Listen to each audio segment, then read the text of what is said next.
What's up, guys? Welcome back to Newswave. Real quick before we start, we are coming up on 66,000 subscribers, so we're giving away that other Super Nintendo Classic. So if you have not already entered, check the description down below and you can get entered to win that, because when we hit 66,000, it's restarting, and then we'll give away the third and final one at 70,000 subscribers. Now, we have some interesting stuff to go over today, including Nintendo putting some of their bigger Wii games on a system that's not the Wii. It's kind of odd to see, to be honest, but apparently the partnership with Nvidia and the Switch went a little deeper than them just providing the chipset. So remember to like the video if you enjoy it, guys, and let's get started. So earlier yesterday in the day, I saw Daniel Ahmed on Twitter start to tweet out interesting things about Nvidia having this interesting press conference that was going on, and it was talking about how, hey, if you have an Nvidia Shield TV, you can play Wii games. That's right, games from Nintendo officially on this system, but only in China. Now, of course, Nvidia Shield and Shield TV were being released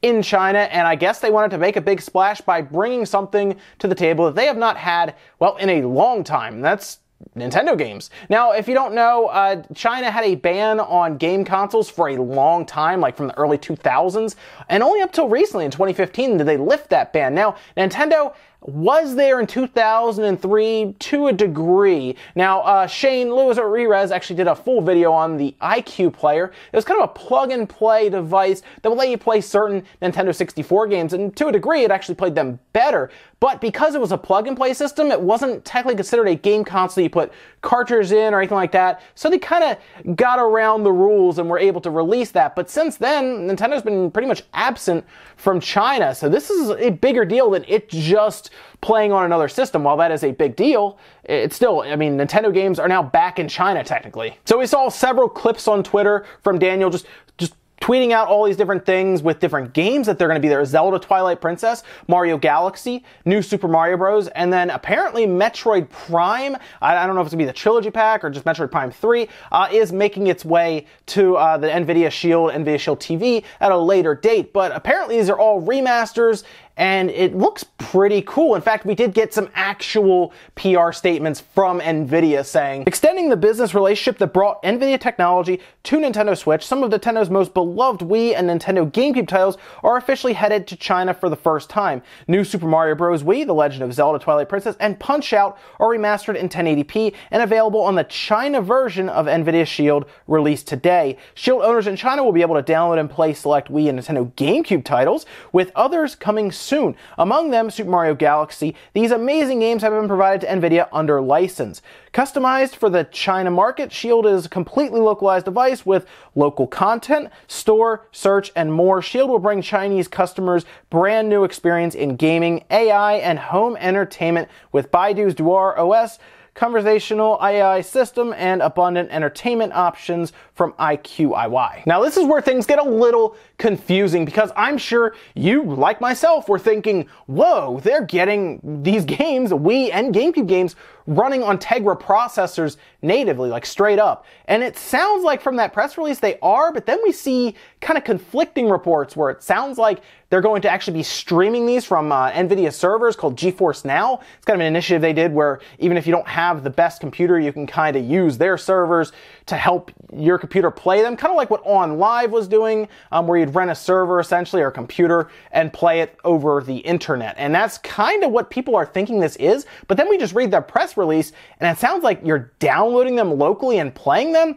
I do think there might still be the need for an online connection maybe to verify, because they want this to stay in China. This is supposed to be a China-only thing, but Android it's pretty easy to get an APK and then load it up on your system. So I thought it made sense for them to be streaming it initially, because that would make sure everything would stay in China. But after reading that press release that came out pretty recently before this recording, it sounds like it might be local. So this could be, if we're looking at this right now, could be early signs of GameCube games and Wii games coming over to the Switch. That's what everyone is speculating on right now. And yeah, if they're getting it to work on these devices with ARM architecture and everything, it could. Keep in mind, the Switch is different than the Shield TV to a degree. Sure, it's using the same processor, pretty much exactly the same processor from what we see. It's running at different clock speeds. It has more RAM, but that could just help with things like the OS or things happening in the background. But it's running at different frequencies. And in fact, when it's in handheld mode, it's running at a much lower frequency than what, say, the Shield TV is running. Not necessarily the regular Shield, but the Shield TV. So if they get to work on the Shield TV and it works well, apparently it's 1080p and it's remastered, then yeah, they could probably do some things and get it to work on the Switch. And like I said, this might be it. This might be the initial, I guess, starting bits of it coming to the Switch at some point in time in the future. I do think it's pretty interesting that this must have been some sort of deal along with the Switch, really them designing and developing most of the Switch from what we've seen with teardowns.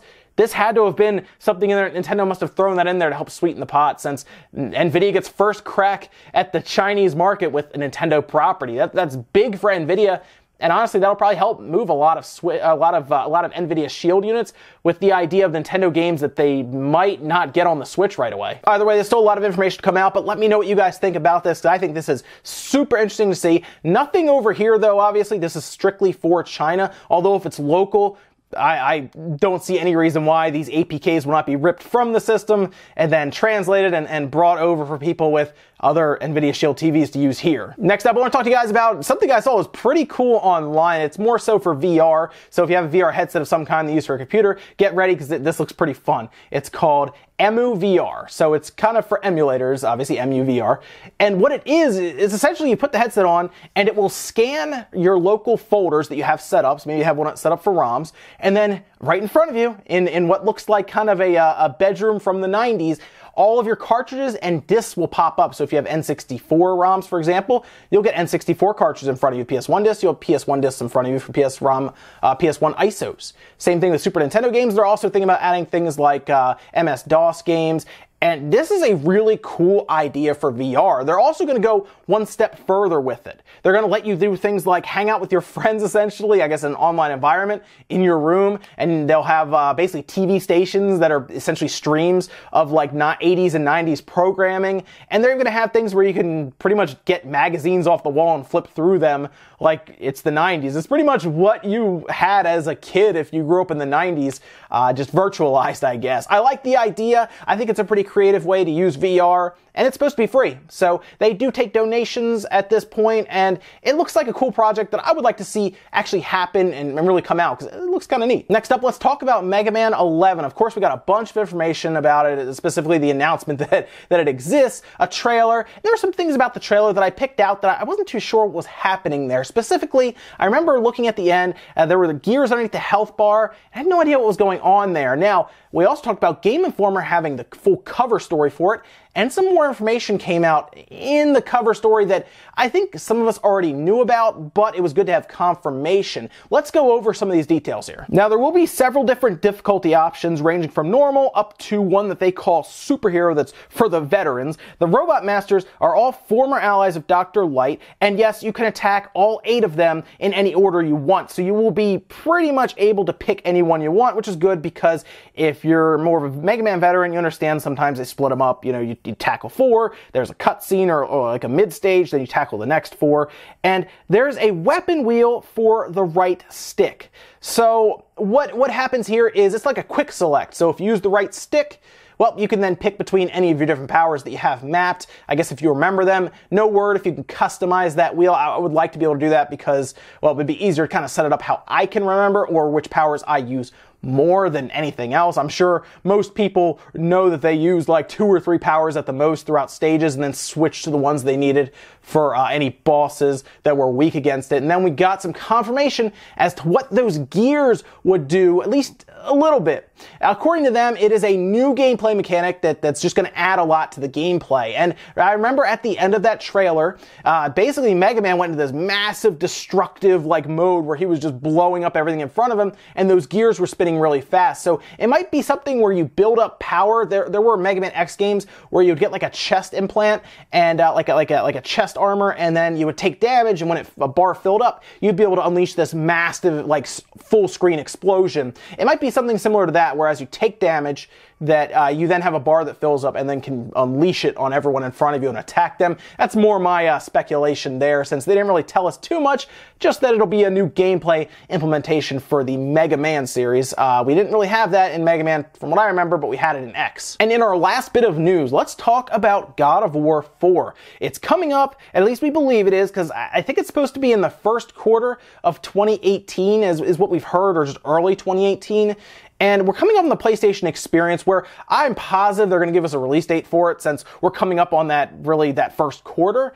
And we have an idea. We think either February or March. Well, Sony may have actually told us by accident, maybe jumped the gun a little bit here, especially if we're going to hear it at the PlayStation Experience conference they're going to be doing. And according to a listing that just appeared on the North American PlayStation Network and then others as well, March 22nd, that might be when it's coming out. Now, I'm more inclined to believe this release date because it shows up on the actual PlayStation Store, kind of like somebody accidentally, flipped a switch and then, hey, look, there's the release date. Oops, we shouldn't have put that out there. Let's drop that back down and wait for the confirmation for the PlayStation Experience conference. But there are a few weird things about this date. One, it's a Thursday. I don't really know a lot of games that release on Thursday. Usually it's a Tuesday or a Friday. And then the other thing that's kind of interesting, and I guess it falls right in line, it's the same release date as, well, the original God of War. I think that'd be kind of cool to release it on the same March 22nd release date that the original one got back in 2005.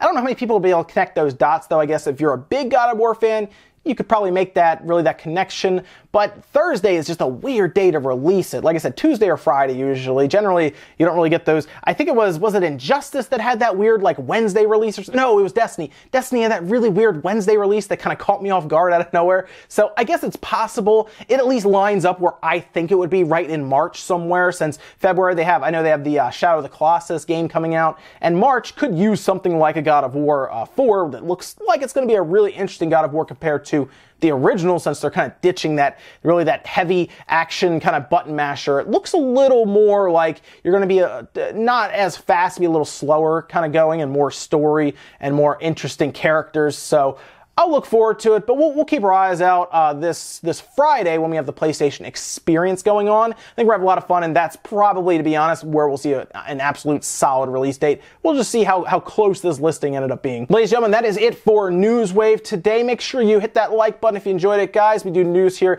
every weekday morning, 8 a.m. Eastern Time. Let me know what you think about any of the stuff we talked about today, specifically this interesting scenario where apparently Wii and GameCube games are showing up on the Nvidia Shield, specifically in China. Nowhere else, just China. It seems to be something that Nintendo and Nvidia worked up a while ago as them licensing the games to them. But not only do we get really these games in China for the first time ever, but it's on another system, which is so weird. And then also let me know what you think about this God of War release date. Is that right where you thought it would be, or were you thinking that it'd be a February release, and March 22nd just seems kind of late for that game? Thanks, guys, for watching, and I'll see you next time.